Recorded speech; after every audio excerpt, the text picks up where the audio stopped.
Hi! Welcome back to Rathaniya channel.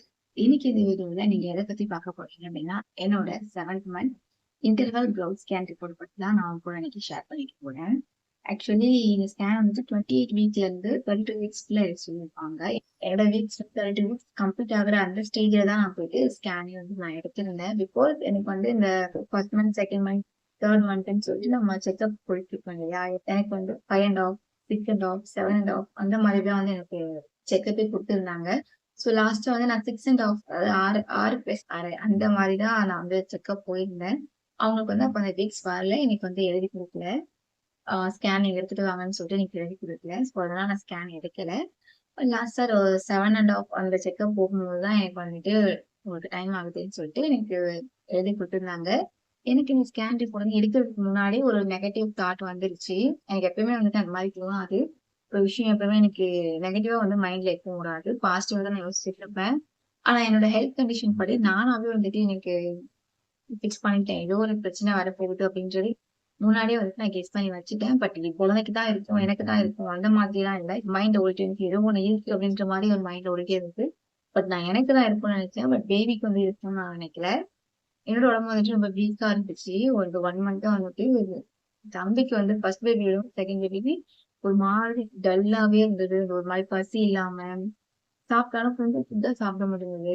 ஒரு மாரி நெஞ்சு கரிக்கிறது, ஆ மயக்கம். அப்புறம் வந்துட்டு டேப்லெட் ஆஃப்டர் டேப்லெட் போட்டதுக்கு அப்புறம் எனக்கு பயங்கரமான மயக்கம் வரும். ஸோ அத வச்சு நானாவே கன்ஃபார்ம் பண்ணிக்கிட்டேன். ஏதோ ஒரு ப்ராப்ளம் இருக்கு அப்படின்ட்டு நானாவே கன்ஃபார்ம் பண்ணிக்கிட்டேன். அப்புறம் ஆஃப்டர் ஸ்கேன்ல போய் பார்க்கலாம் அப்படின்னு சொல்லிட்டு போகும்போது தான், அங்க போனப்பறம் சொன்னாங்க, இதுவரைக்கும் நான் நெறைய ஸ்கேன் எடுத்திருக்கேன். தம்பிக்குமே வந்துட்டு ஒரு 4 ஸ்கேன் எடுத்தோம். இது ஒரு 3 ஸ்கேன் ரிப்போர்ட் முடிஞ்சது. 4த் ஸ்கேன்ல ஃபர்ஸ்ட் டைம் அவங்க வந்து என்கிட்ட அவங்களுமே என்கிட்ட ஒரு நெகட்டிவா சொல்றாங்க அப்படின்னால, எனக்கு வந்து ப்ராப்ளமா ஒரு விஷயத்த சொல்றாங்க அப்படின்னா, இதுதான் ஒரு ஃபர்ஸ்ட் டைம். அவங்க வந்து என்ன சொன்னாங்கன்னா, "நீங்கலாம் சாப்பிட மாட்டீங்களா?" ஸ்கேன் எடுக்கும்போது சொன்னாங்க, "நீங்கலாம் சாப்பிட மாட்டீங்களா?" அப்படின்னு. இதெல்லாம் நான் அதிகமா எப்பயும் முன்னாடி சாப்பிட்டுட்டு இருந்தேன். இப்ப என்னால சாப்பாடு வந்து அதிகமா எடுத்துக்க முடியல. ஒரு மாதிரி இருக்கு. பசி எடுக்க மாட்டேங்குது அப்படின்னு சொல்லும்போதே அவங்க சொல்லிட்டாங்க. பேபியோட வெயிட் வந்துட்டு உங்களுக்கு கம்மியா இருக்கு. அட்லீஸ்ட் 1 கேஜ் 500 கிராம் அந்த மாதிரியாச்சும் இருக்கணும். உங்களுக்கு வந்துட்டு 1 கேஜ் 300 கிட்ட தான் இருக்கு. அதாவது உங்களுக்கு நீங்க ஸ்கேன் எடுக்கிறதுமே லேட்டா தான் எடுக்குறீங்க. 7 மந்த் முடிஞ்சு 8 மந்த் கிட்ட அடிச்சு போயிடுச்சு. இப்ப 7 மந்த்ல எடுத்திருந்தா இன்னுமே கம்மியா இருந்திருக்கும். அப்படின்ட்டு சொன்னாங்க. நெக்ஸ்ட் வந்துட்டு பனிக்கூடத்துல வந்து நீர் வந்து கம்மியா இருக்கு. இந்த மாசத்துக்கு அது ஓகேவா இருக்கும். பட் நெக்ஸ்ட் மந்த்துக்கு அது உங்களுக்கு ஈக்குவல் ஆகாது. அதனால நீங்க கம்பல்சரி நீங்க போயிட்டு ஸ்கேன் எடுத்து முடிச்சதுமே நீங்க போயிட்டு டாக்டர பாத்துருங்க அப்படின்ட்டு அங்கேயே வந்து சஜெஸ்ட் பண்ணிட்டாங்க. எனக்கு என்னன்னா இது 2மே தம்பிக்கு வந்துட்டு ஆப்போசிட்டா சொல்லியிருந்தாங்க. என்னோட ஃபர்ஸ்ட் பேபிக்கு வந்துட்டு எனக்கு வெயிட்டுமே அதிகமா இருந்தான். ஆஹ் அதாவது டெலிவரி டைம்லயும் சொல்லிட்டாங்க ஹெட் வந்து பெருசா இருக்கு. அதான் உங்களுக்கு பெயின் வரல அப்படின்னு சொல்லி சொன்னாங்க.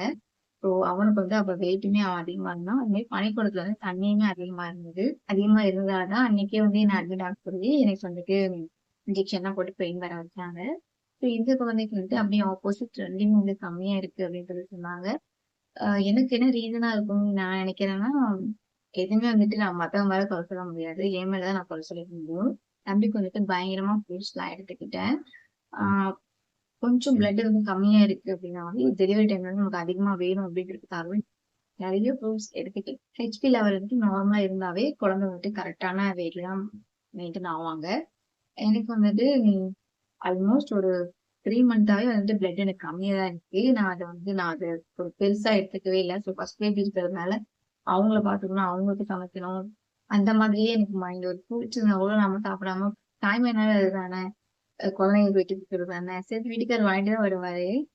வீக்லி வந்து கம்பல்சரி ஃப்ரூட்ஸ் வீட்ல வந்து வாங்கிட்டு வந்துருவாங்க. இருந்தாலும் எனக்கு என்னன்னா, இது இருந்தா குழந்தை சாப்பிடுவானே, அடுத்த வேளை சாப்பிடுவானே, மதியத்துக்கு சாப்பிடுவான், ஈவினிங்ல சாப்பிடுவான். அந்த மாரி நினைச்சுட்டு நான் எந்த ஒரு ஃப்ரூட்ஸுமே சாப்பிடவே மாட்டேன். அதே மீறி ஏதாவது ஒரு ஃப்ரூட் சாப்பிட்டேன் அப்படின்னா எனக்கு கோல்ட் ஆயிடும். என்னோட ஃபர்ஸ்ட் பேபிக்கு வந்துட்டு கோல்ட் அப்படின்றது கிடையவே கிடையாது. ஆனா இந்த பேபிக்கு ஸ்டார்டிங் இருந்து பிரெக்னன்சி கன்ஃபார்ம் ஆன அந்த டைம்ல இருந்து எனக்கு இப்போ வரைக்குமே கோல்டு இருந்துட்டே இருக்கு. என்னால ஒரு ஜூஸ் கூட வந்துட்டு பொமோகிரானேட் வந்து சாப்பிட பிடிக்காது. ஜூஸ் தான் குடுத்தாலும் குடிச்சிருவேன். அப்படிதான் நான் வந்து லாஸ்ட் பிரெக்னன்சிக்குமே நான் அப்படிதான் சாப்பிட்டுட்டு இருந்தேன்.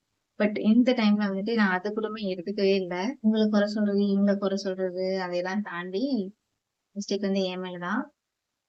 அதே மாரி ஃபர்ஸ்ட் பேபிக்கு அப்டின்னா, பயங்கரமா விழுந்து விழுந்து கவனிப்பாங்க. செகண்ட் பேபிக்கு அந்த மாரிலாம் எனக்கு யாரும் கவனிக்கவும் இல்ல. அதுவும் ஒரு மெயின் ரீசனாவே நான் சொல்லலாம். நெக்ஸ்ட் வந்துட்டு நான் இதை எதிர்பார்க்கவில்லை. அவங்க சொல்லிதான் அனுப்பிச்சாங்க. அதுக்கப்புறம் இன்னைக்கு போயிட்டு நான் டாக்டரை பார்த்தேன். ஸ்கேன் ரிப்போர்ட் வந்துட்டு எடுத்து 2 டேஸ் ஆச்சு. இன்னைக்கு வந்து நான் ஓகே நம்ம ரிப்போர்ட் போய் காமிச்சிட்டு வந்துடலாம்ன்றதுக்காக எக்ஸ்பெக்ட் தான் எனக்கு செக்அப் இருக்கு. பட் அதுக்கு முன்னாடி நம்ம ரிப்போர்ட் வந்து எனக்கு காட்டணும். இந்த வீக்லயே காட்டணும்னு சொல்லியிருந்தாங்க. ஃபர்ஸ்ட் அன்னைக்கு காட்ட சொல்லியிருந்தாங்க. ஸ்கேன் எடுத்த அன்னைக்கே. ரொம்ப வெயில் அதிகமா இருக்கு. இப்ப போக முடியாது அப்படின்றத சொல்லியிருந்தேன். அதனால இந்த வீக்ல நீங்க எப்ப போய் அந்த வீக்லயே காமிச்சிருங்க அப்படின்ட்டு சொன்னாங்க. அதுக்காக இன்னைக்கு நான் வந்து மார்னிங் கிளம்பி போயிருந்தேன். அன்னைக்கு வந்து நிறையவே கேட்டாங்க. என்னாச்சு? பிபி ஏதாச்சும் இருக்கா? வேற ஏதாவது டேப்லெட் போடுறீங்களா? அப்படின்ட்டு மாதிரிலாம் கேட்டாங்க. இல்ல நான் எதுவும் போடலைங்க. நீங்க கொடுக்குற டேப்லெட் தான் போட்டுட்டு இருக்கேன். அயன், கால்சியம் போட்டுட்டு இருக்கேன். இதான் வந்து சொன்னேன். உடனே அவங்க என்ன சொல்லிட்டாங்க, இல்ல இது வந்து நான் பெரிய ஜிஹெச்சுக்கு நான் மாத்திதான் ஆகணும். நீங்க ஒரு வாட்டி போய் செக் பண்ணிக்கோங்க அப்படின்னு சொல்லிட்டு தம்பி வந்து திருவண்ணாமலை ஜிஹெச் தான் தம்பி போடலாம். இப்ப நம்ம செக்அப்லாம் வந்து லோக்கல் ஜிஹெச் தான் போவோம். பக்கத்துல எந்த ஜிஹெச் இருக்கும் நியர்பைல அங்கதான் வந்து நம்ம செக்அப் போவோம். டெலிவரிக்கு மட்டும்தான் நம்ம பெரிய ஜிஹெச் போவோம். இசிஜி எக்கோ எடுக்கிறது அந்த மாதிரி மட்டும் நம்மள ஜிஹெச் பண்ணி அங்க அனுப்புவாங்க.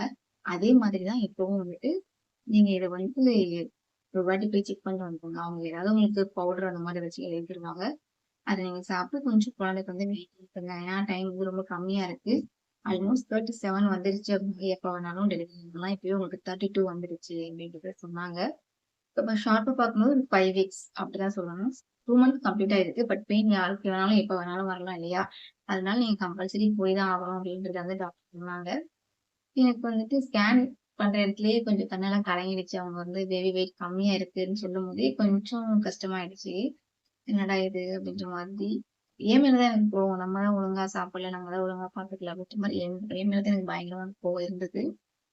அப்புறம் கொஞ்சம் நானாவே வந்து வீட்டுக்கு வந்ததுக்கு அப்புறம் கொஞ்சம் நார்மல் ஆயிட்டேன். ஒரு டைம் இருக்கு பாத்துக்கலாம், சாப்பிட்டுக்கலாம் அப்படின்ற மாதிரி. ஒரு நாள்ல ஒரு விஷயத்த சரி பண்ணவே முடியாது. கண்டிப்பா நமக்கு வந்து டைம் தேவைப்படும். இப்பவே 1.3 தான் அப்படின்னா அட்லீஸ்ட் குழந்தை வந்து 2 கேஜி இருந்தா மட்டும்தான் நம்மளால ஹேண்டில் பண்ண முடியும். தூக்கி வச்சு நம்மளால ஹேண்டிலே பண்ண முடியும். அதுக்கே இருந்தா ஃபர்ஸ்ட் நம்ம கையில தரவே மாட்டாங்க குழந்தைய. அது வேற ஒரு பயமா இருந்துச்சு. இதுக்கு முன்னாடியுமே நான் சில கேஸ்லாம் கேள்விப்பட்டிருக்கேன். ரொம்ப கம்மியா இருந்து குழந்தைய கையில தர மாட்டாங்க அப்படின்ற மாதிரிலாம் நான் கேள்விப்பட்டிருக்கேன். பட் எனக்கும் அந்த மாதிரி ஆயிருமோன்ற ஒரு ஃபியரும் இருந்தது. இன்னொன்னு நான் கொஞ்சம் எப்பவுமே பாசிட்டிவா தான் நான் யோசிப்பேன் நிறைய விஷயங்கள. சரி ஓகே பாத்துக்கலாம். 2 மந்த் டைம் இருக்குல்ல பாத்துக்கலாம் அப்படின்ற மாதிரி ஒரு மைண்ட் செட் அப்புறம் வந்துருச்சு. ஆனா நான் இதை எக்ஸ்பெக்ட் பண்ணவே கிடையாது. பிரெக்னெண்டா இருக்கிற லேடி யாராச்சும் இதை வாட்ச் பண்றீங்க அப்படின்னா தயவு செஞ்சு தண்ணி நிறைய குடிங்க, இளநீர் நிறைய குடிங்க. அப்புறம் வந்துட்டு வாட்டர் மெலன் குடிச்சா தண்ணி நிறைய ஆயிடும் அப்படின்னு சொல்லுவாங்க. நானுமே லாஸ்ட் பேபிக்கு அப்படிதான் சாப்பிட்டேன். ஆனா வாட்டர் மெலன்ல சுகர் கண்டென்ட்டுமே அதிகமா இருக்கு. அதனால சுகர் வரதுக்கு கூட நமக்கு வாய்ப்பு இருக்கு. அதனால என்ன கேட்டீங்கன்னா நேச்சுரலா இளநீர் பார்த்தீங்களா, இளநீர் குடிங்க. அது இல்லாம வாட்டர் நிறைய ட்ரிங்க் பண்ணுங்க. அதுவே போதும். எனக்கு தெரிஞ்ச வரைக்கும் இதுதான் எனக்கு சொல்லியிருக்காங்க. எனக்கே தெரியும். நானே வந்து ஒரு பிஇ முடிச்ச ஒரு டாக்டர் தான். இன்ஜினியரிங் படிச்சிருந்தாலும் நிறைய விஷயங்கள் எனக்கு கொஞ்சம் கொஞ்சம் தெரியும். நான் வந்து கேட்டு கேட்டு கேட்டு கேட்டு வச்சுப்பேன். ரிலேட்டிவ் சைடுல அந்த ஃபீலிங் நிறைய பேர் இருக்கிறதுனால, ஒரு சின்ன விஷயம்னா கூட அத வந்து நோண்டி நொங்கெடுத்து என்ன விஷயம்ன்றத நான் ஃபுல்லா தெரிஞ்சுப்பேன். ஸோ அத வச்சு எனக்கே தெரியும். ஃபர்ஸ்ட் பேபிக்குலாம் நான் யார்ட்டயும் எதுவுமே கேட்கவே இல்ல. எனக்கு என்ன வேணுன்றத நானாவே முடிவு பண்ணி நானாவே சாப்பிட்டுருவேன். எனக்கு இதெல்லாம் சாப்பிட்டா குழந்தைக்கு வந்து நல்லது அப்படின்றத ஒரு வாட்டி பார்த்துப்பேன். இல்ல கேட்டுப்பேன் யார்கிட்டயாச்சும். அத வந்து நான் கன்டின்யூ பண்ணுவேன். அப்போ வந்து எனக்கு எந்த விதமான வேலையுமே இல்ல. நான் தனியா இருந்தேன். இப்போ பேபி இருக்கிறதுனால கொஞ்சம் அவங்கள கவனிக்கணும் அப்படின்ற ஒரு தாட்டு, திங்கிங்கு, கொஞ்சம் ப்ரெஷர் அந்த மாதிரி எல்லாம் மைண்ட்ல நிறைய ஓடுறதுனால என்னால அதிகமா வந்துட்டு என்னோட ஹெல்த் மேல கான்சென்ட்ரேட் பண்ணவே முடியல. அதிகமா இன்டேக் பண்ணிக்க முடியல எதுவுமே. வெயில் டைம் வந்துருச்சு. தண்ணி கூட என்னால அதிகமா குடிக்க முடியல. வாமிட் எல்லாம் ஸ்டாப் ஆயிடுச்சு. ஃபர்ஸ்ட் பேபிக்காச்சும் வாமிட் நிறைய இருந்தது. அதுக்கு நிறைய சொல்லிட்டு இருந்திருக்கலாம். செகண்ட் பேபிக்கு வாமிட் நல்லாவே ஸ்டாப் ஆயிடுச்சு. இப்போ ஸ்டாப் ஆயிடுச்சு. ஆனாலும் நான் வந்துட்டு குழந்தையும் சரி, என்னையும் சரி நான் கேர் பண்ணிக்கவே இல்லை அப்படின்றது தான் உண்மை. ஃபர்ஸ்ட் பேபி கையில இருக்கு இல்லையா? ஸோ அவங்களுக்கு நம்ம இடத்துல என்ன ஃபுட்டு குடுக்கலாம்? அவங்க என்ன பண்றாங்க? அவங்கள தூங்க வைக்கணும், குளிக்க வைக்கணும். அந்த ஒரு விஷயம் மட்டும்தான் மைண்ட்ல ஓடிட்டே இருந்தது தவிர, என்னோட ஹெல்த் பத்தி நான் அவ்வளவா யோசிக்கவே இல்ல. இப்போ நாளைக்கு வந்து எலெக்ஷன். நாளைக்கு எலெக்ஷன் முடிஞ்ச பிறகு அடுத்த நாள் நான் வந்துட்டு போயிட்டு கேண்டிடேட் காட்ட தான் போறேன். என்ன சொல்றாங்க அப்படின்றத நான் அவங்களோட ஷேர் பண்ணிக்கிறேன். நெக்ஸ்ட் வந்துட்டு எவ்வளவு லெவல்ல இருக்கு, எவ்வளவு கேஜ் இருக்கு அப்படின்றது ஸ்கேன் ரிப்போர்ட்ல நான் உங்களுக்கு எக்ஸ்பிளைன் பண்ணி காட்டுறேன்.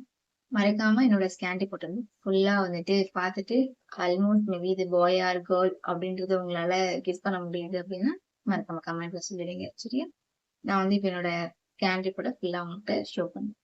அதாவது இந்த ஸ்கேன் வந்துட்டு 28 வீக்ஸ்லேருந்து 32 வீக்ஸ்க்குள்ள எடுத்திருக்கணும். 32 வீக்ஸ்க்கு 2 டேஸ்க்கு முன்னாடி தான் நான் இந்த ஸ்கேன் ரிப்போர்ட்டை எடுத்திருக்கேன். நெக்ஸ்ட் வந்து பார்த்தீங்கன்னா எல்லாத்துலேயுமே என்னோட பொசிஷன் வந்து செப்பாலிக் வருமா அப்படின்றத நான் எதிர்பார்த்துக்கிட்டே இருந்தேன். என் தம்பிக்குலாம் வந்து 5th மந்த் ஸ்கேன்ல இருந்தே செப்பாலிக் தான் இருந்தது. ஸோ என்னோட செகண்ட் பேபிக்கு வந்துட்டு செப்பாலிக்கே கிடையாது. பிரிட்ஜ் பொசிஷன் எந்த பொசிஷனுமே போட்டே இருக்க மாட்டாங்க. அதாவது மூவ்மெண்ட்லயே இருக்காங்க. எந்த பொசிஷன்னு பார்க்க முடியல அப்படின்ற மாதிரி தான் எனக்கு ஸ்கேன் ரிப்போர்ட்ல குடுத்துருப்பாங்க. ஒரு 3 ஸ்கேன் ரிப்போர்ட்லயுமே. ஆனா இந்த ஸ்கேன் ரிப்போர்ட்ல செப்பாலிக் வந்துச்சு. ஸோ பார்த்தோனே கொஞ்சம் ஹாப்பியா இருந்தது. அதாவது இதோட எக்ஸ்ப்ளனேஷன் எல்லாமே நான் ஃபுல் டீட்டெயிலா குடுத்துருப்பேன். என்னோட anomaly scan, entry scan, dating scan எல்லாத்துலயுமே. ஸோ நெக்ஸ்ட்ன்னு பார்த்தீங்கன்னா, fetal heart rate. Heart rate வந்து நார்மல் தான். ஃபீட்டலோட வெயிட் வந்து பார்த்தீங்கன்னா 228 கிராம் கிட்ட கம்மியா இருக்கிறாங்க அப்படின்றத அங்க மென்ஷன் பண்ணியிருக்காங்க. வந்துட்டு ஃபண்டல் ஆன்டீரியர் தான் எனக்கு ஸ்டார்டிங்லயே ஃபண்டல் தான். இதுதாங்க பனிக்கூடத்தோட நீருன்னு சொல்றாங்க. ஸோ 9.4 சென்டிமீட்டர் தான் இருக்கு. லாஸ்ட்டா தம்பிக்கு வந்துட்டு எனக்கு 15 to 16 இருந்தது. அது வந்து அதிகம் அப்படின்றத சொன்னாங்க. 14 கீழ தான் இருக்கணும் அப்படின்றத சொல்லியிருந்தாங்க. ஆனா இந்த டைம் வந்து 9.4 தான் இருக்கு. ஸோ கம்மின்றத எனக்கு சொல்லியிருக்காங்க. எடுத்ததுமே டாக்டர்ஸ் பார்க்குற இம்ப்ரெஷன்ல எனக்கு எந்த ஒரு ப்ராப்ளமே இதுவரைக்கும் குடுத்ததே கிடையாது. ஸோ ஃபர்ஸ்ட் டைம் இந்த மாரி ப்ராப்ளத்த குடுத்துருக்காங்க. Small for gestational age foetus. அதாவது வந்துட்டு அந்த வாரத்துக்கு உண்டான எடைய வந்து அவங்க கரெக்ட்டா இல்ல அப்படின்றத சொல்லியிருக்காங்க. பெர்சன்டேஜ் பொசிஷன் வந்துட்டு செப்பாலிக்ங்க. சென்டா வந்துட்டு ஃபண்டல். ஆம்னியோடிக் ஃப்ளூயிட் வந்துட்டு 9 to 10 சென்டிமீட்டர் இருக்கு. இதுதான் வந்துட்டு பனிக்கூடத்தோட நீர் கம்மியா இருக்கு அப்படின்றத சொல்லியிருக்காங்க. ஸோ லாஸ்ட் இம்ப்ரெஷன்ல என்ன ப்ராப்ளம் இருக்கு அப்படின்றத மென்ஷன் பண்ணியிருக்காங்க. Normal, foetal, Doppler. ஸோ மத்தபடி எல்லாமே ஓகே தான் அப்படின்றத சொல்லியிருக்காங்க. ஸோ கைஸ் நெக்ஸ்ட் வீடியோல பார்க்கலாம். பாய்.